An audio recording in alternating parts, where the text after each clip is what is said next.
Hey, welcome to Jimmy D's RC, and thanks for stopping by. I got a box with some blue tape on it. This is the Freewing A-10 Thunderbolt. This is the super scale, 80 millimeter EDF, and we are going to do an unboxing for you. As you can see, I can't wait, so we're going to get right into it. Now, this is the second one of these I have had show up at my place. First one was a couple years back, and you know, I think I got a psychological problem. I have a condition whereby I have to keep rotating my planes, and I got rid of it, and ever since I've regretted it. I've regretted it probably from about a month after I sold the thing. But, you know, I stepped up and said, oh, let's get ourselves another. Have a look.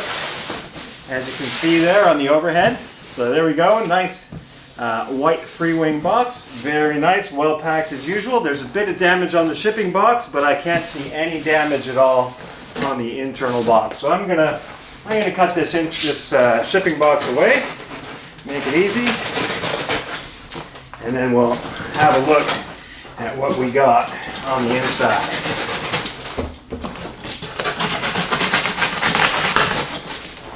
Yep, everything looks awesome. It says that it's a Thunderbolt, which is great.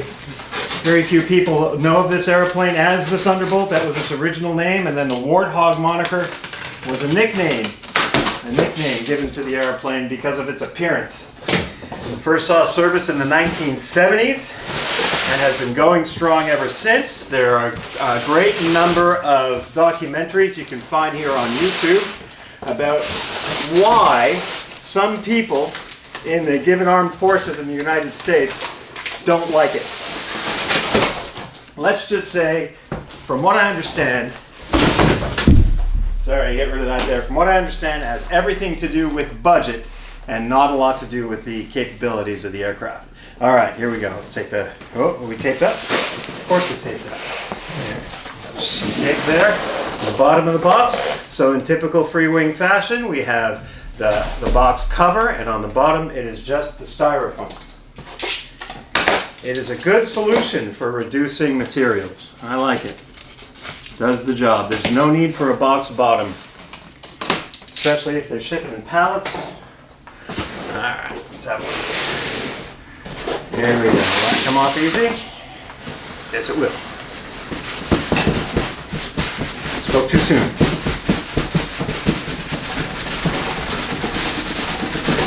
Ooh, we're getting there. Come on, girl. There it is. Sweet. Put this aside. All right, so here, look at what we've got. So we can see top immediately. We have the starboard wing. I've got my instruction manual, user manual, some extra information there. It looks like this is about the electrical system. I'll put that aside because you know me with instructions, barely read them if I can get away with it. Throw the thing together and she'll be good. Alright, some retaining bars, and I don't keep any of my boxes, I don't keep any of my styrofoam, so I'll probably be taking a run to the tip later today, get rid of all that stuff. Tip is Australian for the dump. Alright, yeah, we'll lay that down. The box stuff in there, so beautiful. Let's see what we got. Yeah, there we go. Oh, here are those servos. So, we got our starboard wing. Now, what I might do, lay this out. I'll move this down and lay it all out as I pull it apart. Alright. There we go. We got our port wing. The covering, oh, it's not the covering, the paint as covering is what we used to refer to this as. Let's just say the finish. The finish is just so good. I was really impressed with the first one I had, and so if you buy the kit again, there's usually a reason for that. The only thing I noticed is on my first kit, I put the decals on, or decals on. Here they're already applied. Already applied. Bit of a fold there. Looks like there was an artifact. Looks like a paintbrush. What do you call it? One of the hairs off a paintbrush they painted over. but that's not so bad. So servos are natural color, are black, but again, they've already put the decals on. They put the wingtip ones on. Yeah, wingtips are on as well. So, quite literally P&P. Plug and fly. Alright. Let's have a look at this wing, see what condition that's in.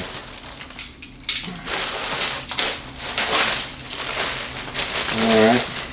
So that's a small complaint just on the flap there. That's the only issue. And hopefully that's the worst problem we run into. And you won't notice it from far away anyway. Beautiful. Yep, all the decals are already on again here.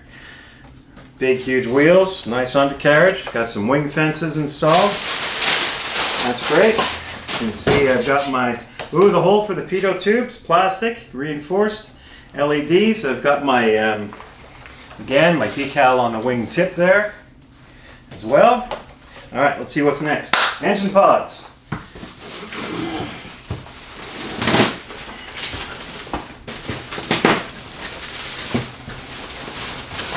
There we go.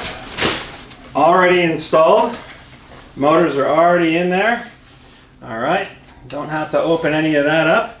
And I'm guessing here are my ESCs.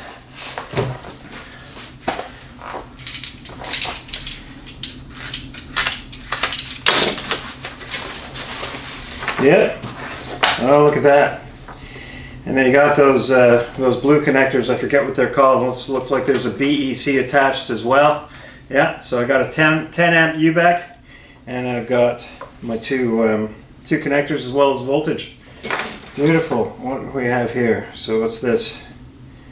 Oh, it's in reverse brake. Ooh, reverse brake. Throttle and throttle. Look, I found when I had the other one I didn't need any reverse brake, but we do have quite a large field. I can see we've got our two on the inside. Don't know if you can see that on camera, but I can see my two, what is that, 100 amp ESCs for my 80 mil EDFs. 100 amp ESCs, I wonder if they'd be okay for your 90 mil EDFs as well. But you run that on 6S anyway. I'm just going to go with the stock system. I never really wanted for power, and I was running 5200s, two 5200 lipos in it. So we'll see how I go on this one. I'm going to change the center of gravity on this one because, well, there's a lot of feedback from YouTubers saying that a different center of gravity makes it a little less bouncy on the nose wheel on landing. So we'll see how we go.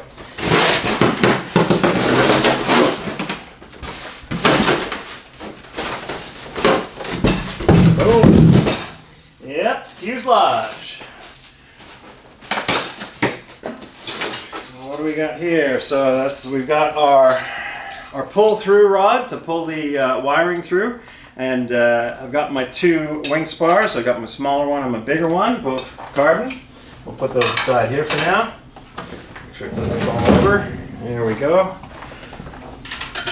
And my pull through. These are extremely useful. I highly recommend if you get the kit, you keep that. You don't have to go fishing so much. All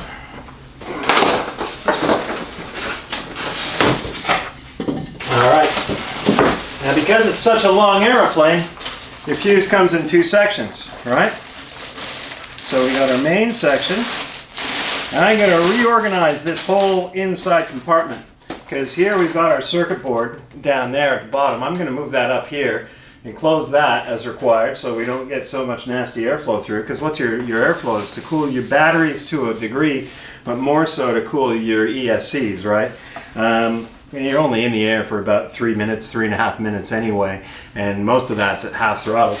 And it flies really well at half throttle. They've gone ahead and they've put the shark decals on straight ahead, straight away, so I don't have to worry about that. That's my preferred livery anyway, so that's pretty cool. I might, you know, I'm not going to might, I'm definitely going to weather it a little bit. But wow, they've done a great job. Probably when it came to putting the previous one together, I spent twice the amount of time putting the decals on that it took me to put the airplane together. So they've saved me a significant amount of time by pre-applying the decals. There's the other section of the tail. So this gets contact cemented in, right? And that's got a couple of carbon bars there, and I've got my light. That's going to be for my strobe at the rear. Again, they've already put the decals on, so Nothing to worry about there. It's just going to slide in and away we go. I might even slide that in temporarily. Not too high, wrong spot. There it goes in there. Just a temporary thing. I can get her to fit, goodness.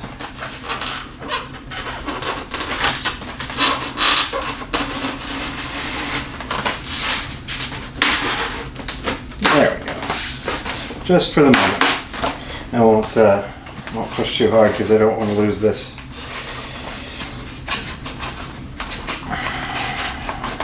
Don't want to bend or break my light cable, so I'll take that off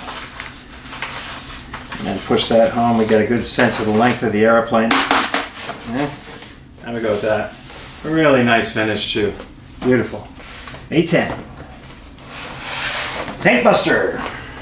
There's canopy.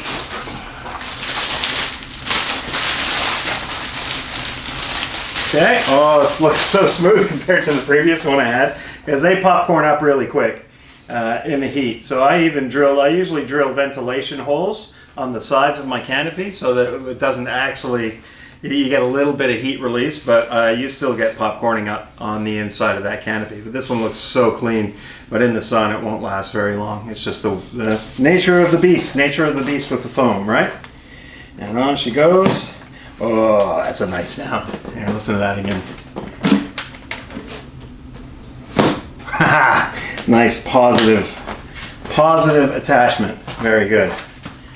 Okay, what we got left? We just got tail surfaces and ordnance. Here we go. So one piece stabilizer elevator combination.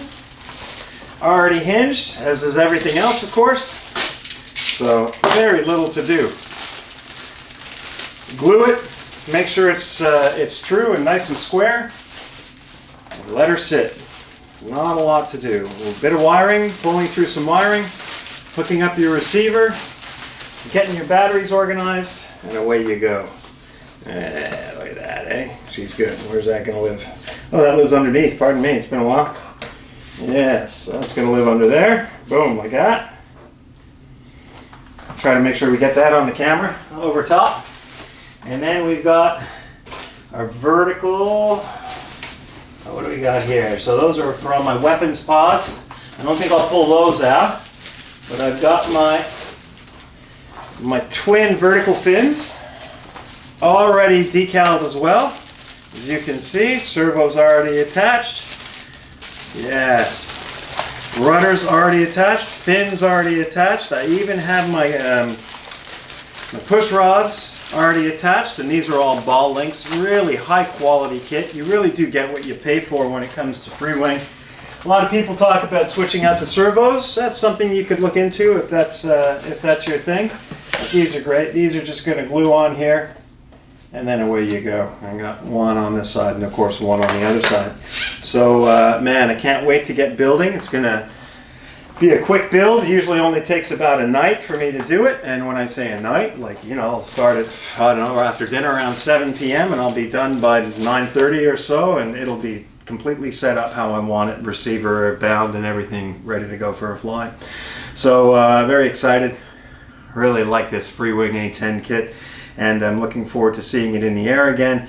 Maybe going to spend a bit more time on the battery bay and carving some things out and making some room so we can stack our batteries one on top of the other further back, moving the center of gravity back, make the plane a bit more tail heavy but a lot nicer on the approach to land, so we don't get that bouncing tendency we had.